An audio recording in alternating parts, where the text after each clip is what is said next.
Hello, my name is Dylan, and I'm the creative director here at Silicon Valley Orthopedics. Hi, my name is Dr. Mossy Reynolds, orthopedic surgeon, sports medicine specialist, and co-founder of Silicon Valley Orthopedics. And today we're here to talk about Arthritis. Dr. Mossy, what is arthritis? Arthritis, so itis being inflammation and arthro being joint.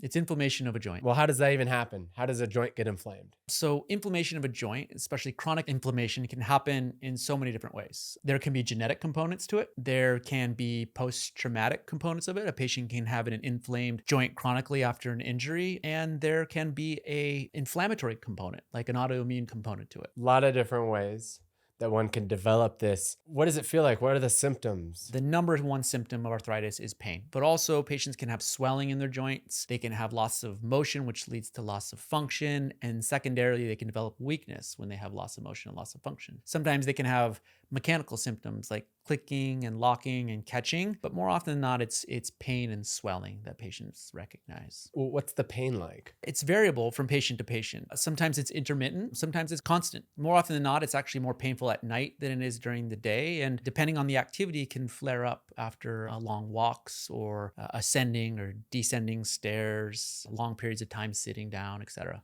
All right, so if one suspects that they have arthritis of a joint, what are the different treatment options that we have? The treatment options really depend on the patient, the severity, their symptoms, and the diagnostic imaging that we have available to evaluate the arthritis, like x-rays and MRIs, etc. We try to start as conservative as possible. Most of the time, the two most important things that you can do to live with your arthritis is improving your strength and range of motion of whatever joint has arthritis in it. If we can improve our strength and our range of motion, a lot of times we can coexist with our arthritis. We can live with our arthritis. On top of that, we can support the joint biologically and at a cellular level with treatment options such as platelet-rich plasma, bone marrow aspirate concentrate injections, hyaluronic acid injections, and things like that. Sounds like we got options. Lots of options. You always have options. If those fail and you're still, debilitated and quality of life is significantly affected despite all those options, you can actually have your knee replaced as well. Yeah. Awesome. So if you have arthritis, or if you feel like you have arthritis, you have pain and swelling, loss of function at knee, come in, we'll check it out, and we'll go through all your options. Sweet. All right. Well, thank you so much. Thank you. That was perfect. That was perfect. Yeah. You can edit that one.